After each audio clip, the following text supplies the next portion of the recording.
For the last 150 episodes, this is something that I knew I had to put together. An environment for recruiters to grow. Kicking off September 15th is the Elite Recruiter Community. And here's the thing, all the previous summits, all the future summits are going to be part of the community. Finish the Year Strong, the Firm Owner Summit, the Sales and BD Summit, the AI Summit that we just had are all going to be part of it. On top of that, we're going to have roundtables. We're going to have split opportunities. We're going to have a place where recruiters can connect with other recruiters and grow. Starting September 15th, the founder pricing is going to be $37 a month. That will lock you in for $37 a month, where you can get access to all the previous summits and all the future summits. At the end of September, the price is going to go up to $49. So make sure to lock in a founder pricing now. Get excited about growing, get excited about connecting, and let's go crush our dreams together. Coming up on this episode of the Elite Recruiter Podcast. So the beauty of being a recruiter versus maybe talent acquisition or like HR is that we actually get to have conversations with these people, and we do. And we talk to them about why did they do this? What are their goals? And we're able to really understand people. Welcome to the Elite Recruiter Podcast with your host, Benjamin Mena, where we focus on what it takes to win in the recruiting game. We cover it all from sales, marketing, mindset, money, leadership, and placements.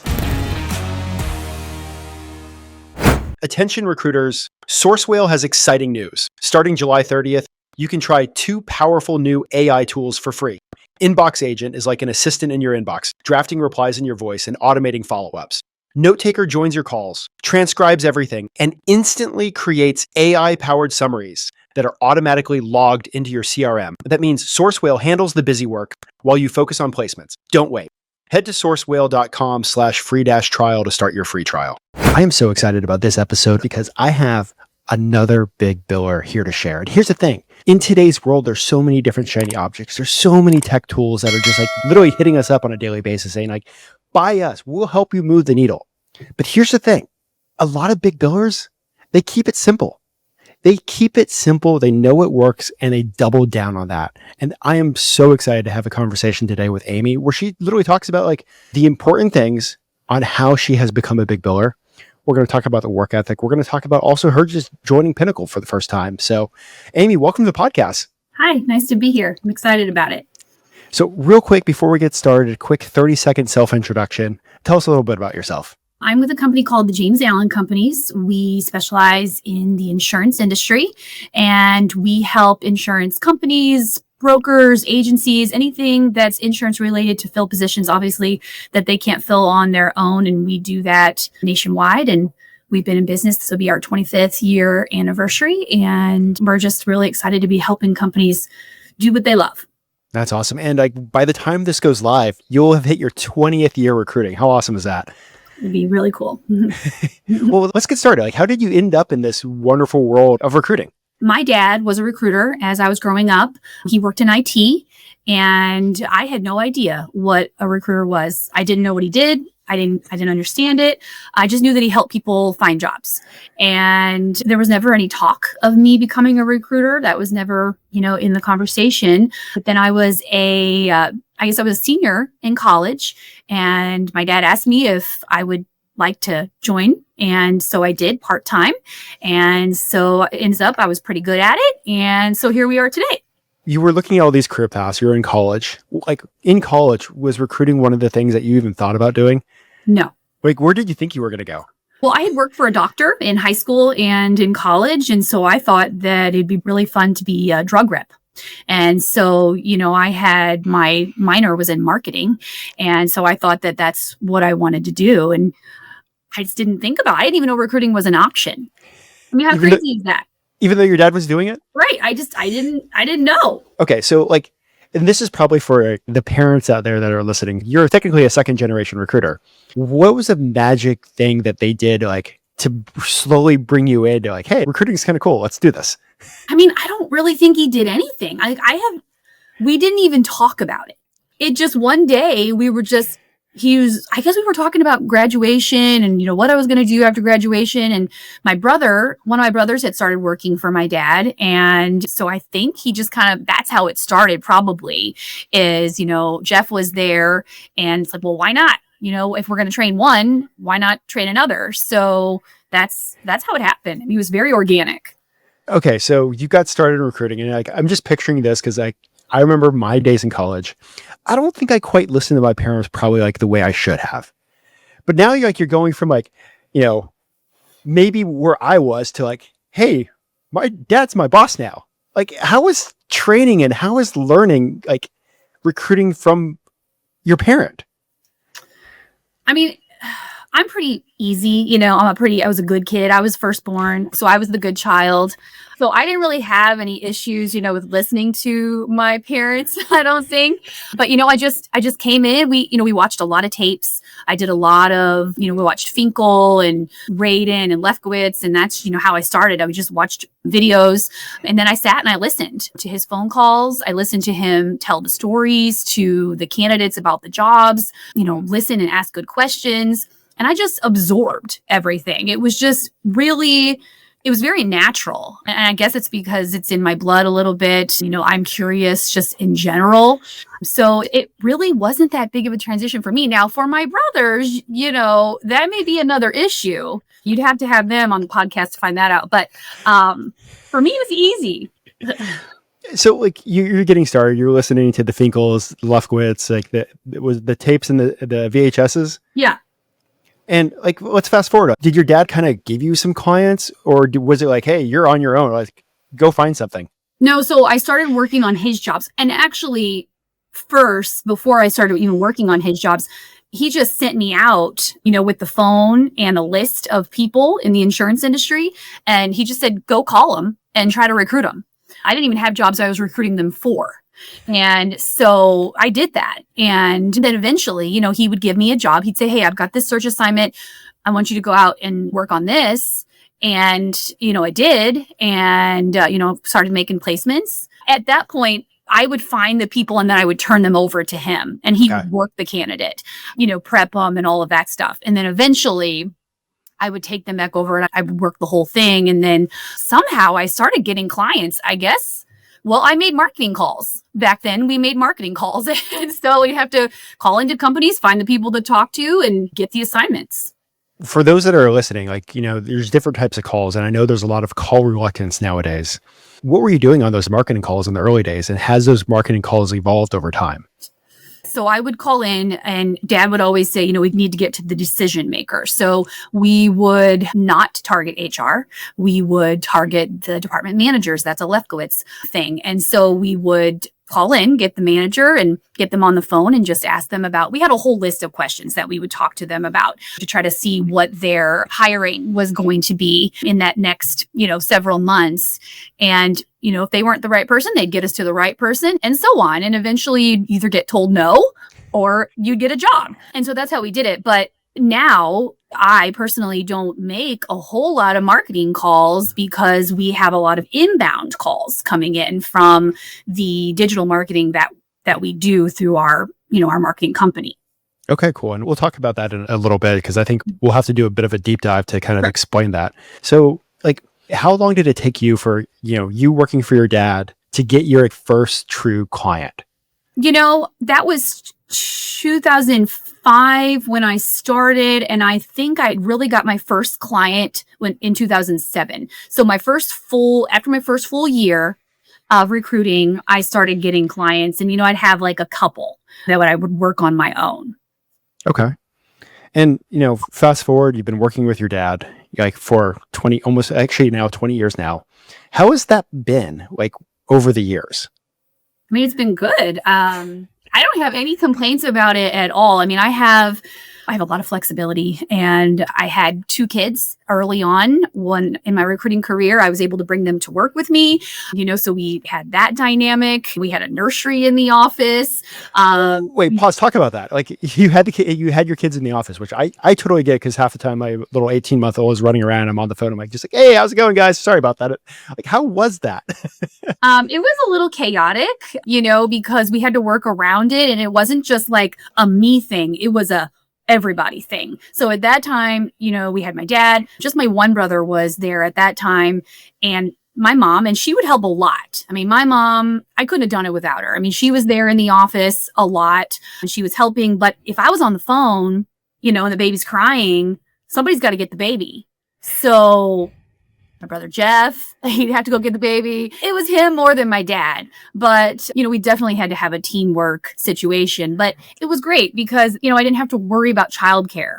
I got to be a mom and I got to have a career, which I wanted. I wanted to work outside the home. That was something I was very excited about doing. I just love that. Like, I've seen recruiting as one of the few places where there is some flexibility where, you can take care of your family while still building a good book of business. Right. Exactly. So I want to move forward a little bit. Like and we had this conversation offline, but you've been a consistent biller year after year, big numbers, nice numbers, enough that you qualified for the Pinnacle Society. Now you join Pinnacle, but you're a recruiter. You probably get hit up by all these tech tools all the time. Why have you decided to keep it simple, and why is the simple probably work the best for you? Well, I just think, it's about consistency, and it's about knowing that there's no shortcuts, and understanding that, you still have to get on the phone. You're not going to email your way into a placement because people aren't reading emails. And I know it's difficult to get people on the phone sometimes, but it's, you've got to call them until you get them. Until they say, they're not interested, or they are, you have to keep reaching out to those people. So LinkedIn, I use LinkedIn Recruiter, and we do use, like Zoom info for phone numbers and things like that. But it's relatively, very simple. So for LinkedIn Recruiter, what are you actually utilizing LinkedIn Recruiter for, on the back end? Just sourcing, a lot of sourcing. I do use in-mails, but you can't just send an in-mail and wait for them to get back with you. You know what I'm saying? You've got to actually call them. And that's where finding the phone numbers comes in with the other tool, Zoom info, to get a hold of them, because they may not read. We have to remember that regular people aren't on LinkedIn every day like we are. I mean, that's what we do. But they may not get on. They may not see that message, or it may go to their junk. And so you really have to be willing to make the phone calls to get them on the phone. Do you have a sequence that you guys have typically set up on either the recruiting or the business development side where, reach out to them on LinkedIn and then it's followed up by a phone call? And how many times do you typically touch a person before you can actually get a hold of them or get a decision? Well, and it depends. Sometimes it's different than others, but, typically I'll connect with them on LinkedIn and then I'll send them an in-mail. And if I don't hear back from that person and I really want to talk to that person, then at that point I would call them until I either reach them or reach someone else. It doesn't have to be that particular person, but, just until I fill the job, I'm going to keep reaching out. And your LinkedIn, you've kept it very, very focused on the insurance industry. That's what we do. And when it comes to how big is your network on LinkedIn, and how important is that you tap into that network? I don't know how many connections I have. I think it's over 14,000 if I'm not mistaken. And it's more on the personal page than it is the company page. But I think just really targeting your audience, that's where my focus is insurance. And so I want to make sure that I'm connecting with as many insurance people as I can. I don't think early on we really realized that it was, because LinkedIn was relatively new back then. So I think it's become progressively more important over the years.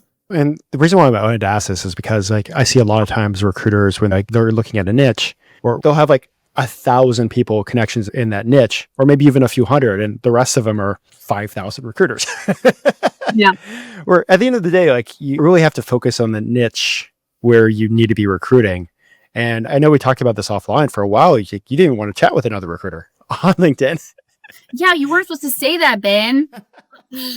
I didn't know. I just didn't know that it was something that I should do. I'm in this bubble, where it's me and my dad and we're doing our thing. And I just didn't realize the importance of it. So sometimes, I'd get a request from a recruiter and be like, no, but I'm not like that anymore. So don't be mad, because I realize that now. With that realization, is that why you're also part of multiple different recruiting organizations? Yes. So we do belong to, as a company, we belong to the National Insurance Recruiters Association, which goes by NIRA. That's a split network. So it's a network of, I don't even know how many recruiters are in it. over 100, I think, and they all specialize in insurance. And so that's very niche related. So we're able to, sometimes we can help each other. When I don't have a position for a candidate or vice versa, I can reach out to that network and maybe they do, and we're just able to help more people. I've seen splits work amazing, and I've seen splits go south. Like, how did you guys keep it such a positive, effective network? Well, we don't do a ton of splits. I mean, we try to keep as much in-house as we possibly can.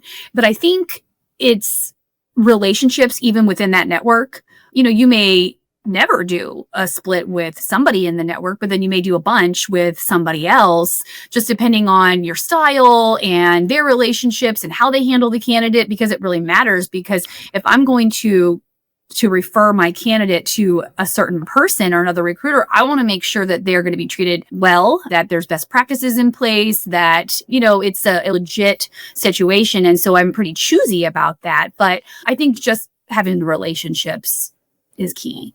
Okay. And you're now part of another society. Why did you decide to join Pinnacle? So I knew about Pinnacle years ago through another NYRA member that we knew. She was a part of it. And so I knew about it. And that was back when the billings were like 400,000. That's where you needed to be. And I qualified, but there was not an opening at that time. And I kind of just forgot about it. And then my brother Steve had brought it up to me. He's like, you should join Pinnacle. And I was like, oh, I don't know if they'll let me join. There's no openings. He's like, there is. So we went through the process, and it's something that I wanted to do for myself to help me get to the next level. You can be as good as you are, but if you don't challenge yourself and keep learning, you're just going to plateau, and that's the best you'll ever be. But I want to be better. And congratulations on getting in. Thank you.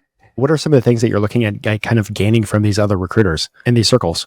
Well, I think a lot of these people are even bigger billers than I am. I mean, they're fantastic. They have years of experience and they've done new and different things, but they keep to the basics too. That's one thing that I love, is that when I went to the conference I don't remember when that was, just the other month, they really talked about that. Sticking to the basics, don't skip steps, just reminders. I loved just the gentle reminders of what we should be doing versus what we think we might need to do to get ahead. And so I like that. And just being around people that are like-minded, that have goals and, quality over quantity, I think is super important.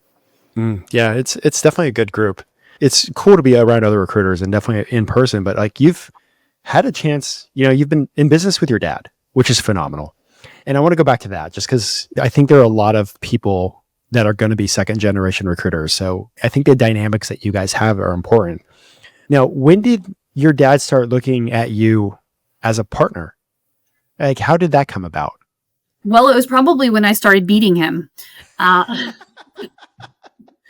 mean, I don't remember when I started beating him, but it's been a while. And now it's just like a thing that has to happen, because if he gets ahead of me, things are just not right. And I just need to feel better when when I'm ahead. So I think that's probably when it was, but he's always been a big cheerleader. He's always talking me up and telling people about me. And he just thinks I'm the best thing since sliced bread, which he's my dad. So sometimes you hear that, and I hear him saying that, but for other people to say that too, and to kind of be validated that, because I didn't know that at all recruiters didn't bill, at that level. I just didn't know because I haven't been around anyone. So I don't know if I'm answering your question, but I feel like, that's probably when it was. It sounds like you guys have created a great environment where you guys build together, you're competitive, but at the same time, you've kept it positive. Oh yeah, for sure. Yeah. I mean, he's my biggest cheerleader. I mean, I want him to make placements. I fill a lot of my own jobs, and he fills a lot of his own jobs, but then we work on each other's jobs too. And, if he's having trouble and he can't find anybody, I'm like, okay, what do you need? And then I will, go and try to find it. And eventually we'll work through it together to find the right person. I love that. And some of these placements, do you have a favorite placement story that you had recently? Well, recently, and I posted about this on LinkedIn, I had talked to a candidate about 90 days ago. Maybe it wasn't even that long ago. 50 days ago. And he was a great candidate, solid. He needed to make a change, but he was still employed. I didn't have anything for him. So I kind of just put it back in the back of my brain that if something came up, I would try to help him. Fast forward, I had a client call me on a Friday. I hadn't talked to the client in a while. It's been a long time client that I've made placements with, but we hadn't done anything in a while. Small company. And he calls me, he says, Amy, I have this position. I need this, X, Y, and Z. I said, okay. So on Monday, I was working on the job. I was in LinkedIn. I was making my list, planning, trying to figure out who I was going to call. And I had this moment where I was like, oh my word. I was like, I wonder if so-and-so would fit that job. And so I went to his resume and I'm like, holy cow, he's a great fit. So I call him and I tell him about it and send him the job description. And he says, yeah, this is a great fit. So that was on Monday, submitted him that day. We had a video interview on Tuesday and I had commitment on Tuesday afternoon that the client wanted to hire him, but the offer came out on Wednesday. He accepted it and that's it. That's the story. Okay. So it's literally a Friday, Wednesday close, which is amazing. But I'm also impressed that you were just like with every single person that you're talking to, you're a recruiter, you're on the phone talking, you're emailing, how did you just remember this person? I don't know. I think, we get these really sharp candidates sometimes and you just know that they're placeable and you just can't stand it when you don't have something for them right that second because you know that you can place them. And so he was just on my mind. And I think, I don't know, I feel like just sometimes those things just come back to your mind for a reason for that person because you want to help them, but also for your client because they have this job that you need to fill. And it just, I don't know. Okay. I want to take a step back because this is a client that you haven't placed anybody with in a long time. And they're like, hey, Amy, I need your help again. And I know with discussions we had in person and offline, you guys have a lot of long-term clients. Relationships matter. It's one of the things about recruiting is I see a lot of big billers, they're very relationship heavy versus the 200, 300K billers that are more transactional. What are some of the things that you guys are doing different to really just keep these relationships going long term? I think it has to do with being in a niche. I mean, the insurance industry is super small when you think about it. And, you just create these relationships, you fill their jobs well. There's a difference between filling a job and filling it well. And sometimes you don't fill the job and you have to do that well too. You know what I'm saying? Because they're going to remember how they were treated. What kind of candidates did you send them? Were these people that were stable in their career? Did they present well? And you're not going to hit it 100% every time. But I think really focusing on, like I'd said before, quality over quantity. We're not going to inundate these clients with a dozen candidates. There aren't going to be a dozen candidates. And I tell people that up front. I'm very specific and I'm going to help you fill this job, but I'm doing all this work on the back end. And so you have to trust me. And so I think that's where it is. It's trust and communication and just trying to do it the best way that you can. I love that because I think you told me it's a high percentage of your business is repeat business outside of the inbound. And we'll talk about that in a second. Right. Which is incredible. Let's talk about this inbound. I was sitting next to you at the Pinnacle Society and my mind was kind of blown because the amount of work that it takes to go get a new client sometimes it's hard. Getting new clients is hard. You guys have people chasing you down. How the hell is that happening? Well, we have a marketing company called Recruiters Websites that has built us thousands of landing pages. I do not know how many, but pages where, companies will Google insurance recruiter in Las Vegas or wherever they're looking for one. And we will come up very high in the search. And so they click that landing page and then ultimately they fill out a form. If they're interested in connecting with us, they'll fill out a form. The form will come to me and I will immediately reach out to them, probably within the first couple of minutes that I get the email, unless it's, in the middle of the night, which happens a lot. People they're thinking about stuff in the middle of the night and then I'll get this form. And so I call them first thing the next day. But, I call them, talk to them about what they're looking for. And if I can help them, if I can't help them, I'll tell them, right away. But if I feel like it's a situation I can help with, then, I'm very successful in turning those leads into search assignments. And you guys are getting so much business from this. Like, you really haven't had to turn on the BD engine for a while. Is that correct? Yeah, I really don't. I mean, my dad, he's like, we really need to do more marketing. And I'm like, okay. So, I don't really have a whole lot of time to do that because, I'm working on the positions that I have and I want to fill those roles. And so that's my focus, and I have all these new positions coming in and, I pray that that continues because that's super exciting and it makes it a little bit easier and we don't have to chase the business and we can be choosy. We don't have to take every job that comes in because, we have the ability to pick and choose the best, what are the fillable jobs. And how much of these like inbound leads do you typically get on a weekly basis? Oh, I know for sure, like I can give you for sure at least like 5 coming in, 5 to 10. I don't know. I don't know how many. I mean, it's 5 to 10 a week. And then sometimes there may be less. It just depends. But on average, I would say 5 to 10. Awesome. I'm taking a step back. So recruiter websites, they've like built these landing pages. So that way, if I'm like in here, Richmond, Virginia, I'm looking for an insurance recruiter, it automatically pops up. And if I'm back in DC for a meeting and I'm looking for an insurance recruiter, you're still popping up again. Yeah. Depending on what you're searching for. So if you search for that, if you search for insurance recruiter in Washington, DC, then I'm going to come up. Like, how did they do that? I don't know. We have to ask them. I think,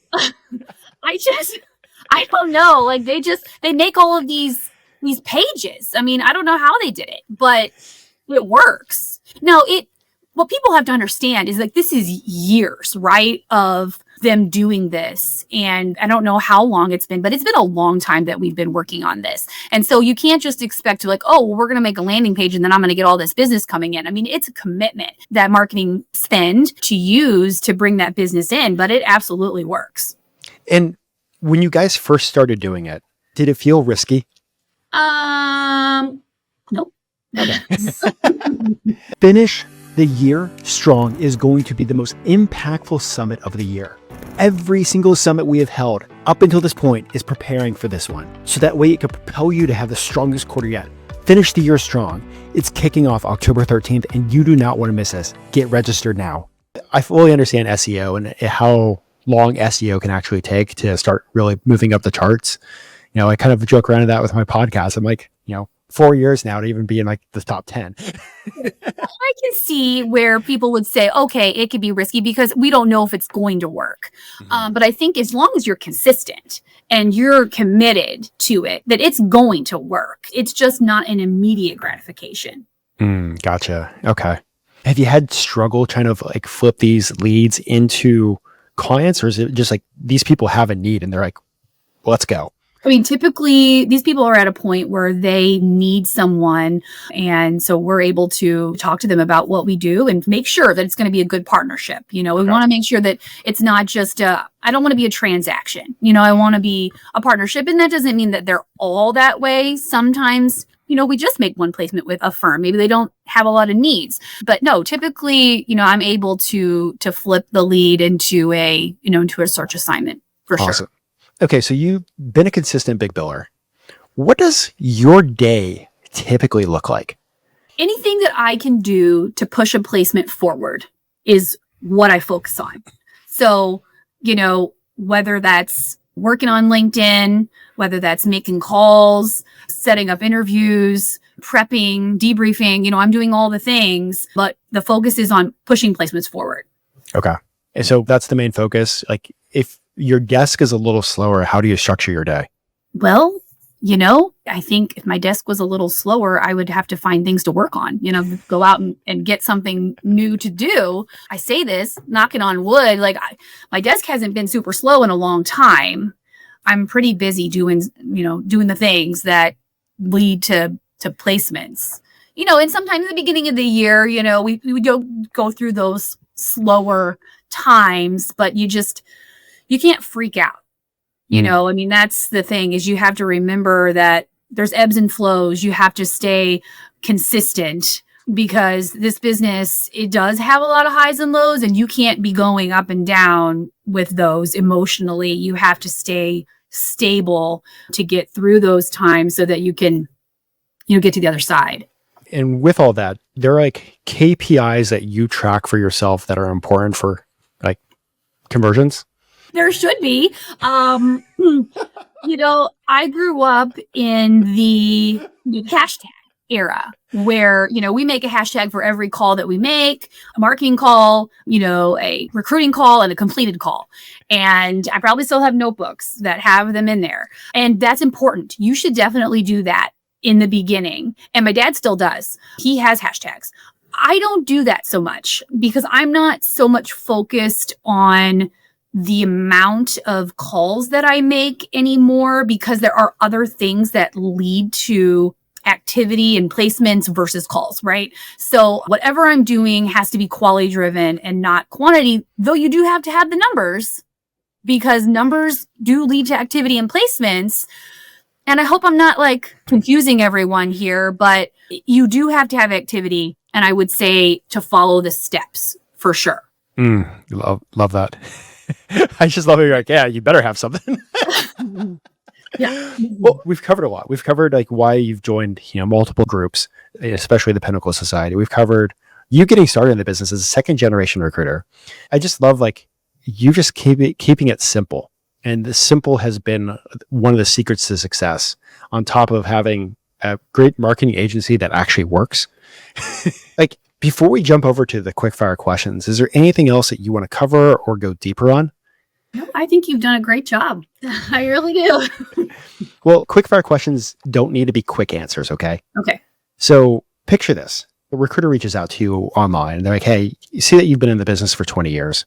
You've been successful, a consistent big biller. I'm actually just getting started in the recruiting industry myself. Like, what's the number one piece of advice that you would give me to be successful? Well, there's no shortcuts. There's not going to be any big thing that's going to pick up the phone for you and make the phone calls. So I would say learn the process, fall in love with that process, and then work the process. And you can't skip steps. I find that when I make mistakes or when something falls apart, if you go back and you look at, well, what did I do? Did I follow the steps? Most of the time you'll be able to pinpoint something. Well, I skipped that. I didn't mean to, but I got too excited or I got too confident that this was going to happen and I didn't follow the steps. And so I think that that's important. Same question, but for, somebody that's been around the block a decade, 2 decades, they see what you're doing, reaching out to you like, you know what? You've been crushing it. I haven't been crushing it. I'm still here. What advice would you give an old dog? Go back to the basics. Love that. Yeah. What does your tech stack look like as a big biller? So we have LinkedIn Recruiter. We've got Zoom Info. We've got a phone. And, ChatGPT. What do you use it for? I use it for a lot of things. I use it to help me craft in-mails for LinkedIn. It's faster. It helps me to be concise and to the point. I use it to rework job descriptions. I use it to help people with their resumes. I mean, there's a lot that you can do that. I know I'm not even using it to its full extent. I want to learn how to use it better, but from what I am using it for, I love it. Awesome. Has there been a book that has had a huge impact on your career? So oldie, but a goodie, is Billing Power by Bill Radin. It's one of those books that's really, it brings you back to the basics. And it was one that I read early on and have looked at several times since then. It's just reminds you of what to be doing. I'll have to go look that one up. I didn't know that one. Yeah. When it comes to, like, you've been recruiting for a while, it's a hard business. Like, there's a lot of ups and downs. What is one of the biggest failures that you've had to work through? Well, one specific thing, and this was not that long ago, and I think it's common thing we have to keep in mind. I had a client that was looking for something very specific. It was a sales type of job, but they wanted them to have the exact experience that they were looking for. And I found somebody that was perfect for the role, and he happened to have been laid off. And to make the long story short, he was making more money, a lot more money than what this job was going to pay. But they wanted to hire him and he needed a job. And so he took the job. And even though from a fit perspective, he was perfect for the role, I knew that this probably wasn't going to work out long term, but there wasn't anything that I could do about that because he wanted the job and they wanted to hire him. Well, it turned out like one day short of the guarantee period, he put in his notice because he found a job that was going to pay him more money, the money that he was used to making. And, it was almost impossible to replace him because now they've tasted what, this guy was perfect for the job, but we couldn't replace him because there was no one else that would take that amount of money because their salary parameters were too low. And so what I think I learned from that is that if the company isn't realistic, if the salary parameters aren't realistic, there's nothing that I can do about that. Sometimes it's better to walk away from a position than to compromise on your instincts or your reputation because it's not going to work out. And that's not new. That's something we learn all the time, right? We learn it over and over and over again. But I'm hoping that I got it this time. Love that. Well, you being a recruiter for 20 years and you've been in the business, like in the niche, grinding away. If you had the opportunity to go back in time and talk to little Amy recruiter, Yeah. like shortly after college, Yeah. what would you sit down and tell her? Just keep showing up. It's about the relationships. It's about, we're changing people's lives. And that's what we have to remember is that we're not just filling jobs. We are changing people's lives. And that's a big responsibility. It's one that I don't take that lightly because I tell people this all the time. If it's not the right job for you, then I don't want you to take it, no matter how much they're going to pay you, because I do care about you and I care about your family, and helping people to feel that is really important to me. I love that. Well, now that you are not the isolated recruiter in the bubble, now chatting with other recruiters at like different organizations and now connecting with other recruiters out there, are you getting questions about like, what are you doing and like, how are you a big biller and that kind of stuff? Not really yet. I mean, this was my first conference was just a couple months ago and I was a prospect at that point. And so that was more about getting to know me a little bit and kind of vetting me. And so I think now that I've been accepted and I'm starting to make some more of these relationships and these connections, like maybe that will happen, as time goes on, but not quite yet. Okay. Well, picture this. I still want to ask the question just because I would love to get your viewpoint because like a lot of times, like recruiters are looking for like a technical answer. Like, what is this email? Like, what system? What's this tech tool that you're doing? Or what about that? I feel like sometimes it's a lot of surface level questions that recruiters have, when in reality, they should be asking deeper questions. Is there a question that you wish a recruiter would ask you, but probably it wouldn't happen or it hasn't happened, but you're like, what, this is like, I wish they'd asked me this because this really has been my secret to success or something of that nature. So what question would that be and what's the answer? Like, what has recruiting taught you about people? Ooh. And I think that the answer to that is, and I think we all know this, but everybody has a story, right? Every candidate has reasons why they've made the decisions that they have made. And it's more than just a resume. And, the beauty of being a recruiter versus maybe talent acquisition or like HR is that we actually get to have conversations with these people. And we do. And we talk to them about why did they do this? What are their goals? And we're able to really understand people, and we get to be their confidant and sometimes their counselor, and we get to help them manage and navigate change, which is super hard because people are scared of change. And so if we can help them to do that, then we've done a great thing. Whether they take a job that we presented to them or not, we've helped them navigate through that process. And so I don't take that responsibility lightly either. Absolutely love that. Well, Amy, if anybody wants to follow you, how do they go about doing that? Well, I'm on LinkedIn. You can find me under Amy Simpson with the James Allen Companies. I'm pretty easy to find. So if you just Google me, you'd probably find me there too. Or just look for insurance recruiters. Google insurance recruiters and I'll come up. That's awesome. I'm like, how do I do that for myself? Yeah. Talk to Steve. Steve Gibson, right? Steve Gibson with Recruiters Websites. Awesome. Well, before I let you go, is there anything else that you want to share with the listeners? This has just been a really interesting experience. I am really thankful that you asked me to be on your podcast.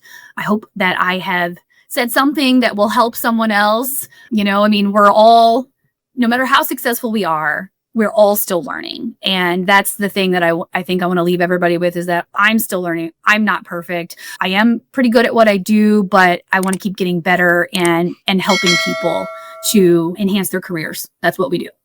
Awesome. Well, Amy, I just want to say thank you for, joining me today. I think it's an important conversation. The keeping it simple is a way to be successful. I know we get hit up by marketing agencies and tools all the time. And, it's finding something that works and just absolutely doubling down for the long term.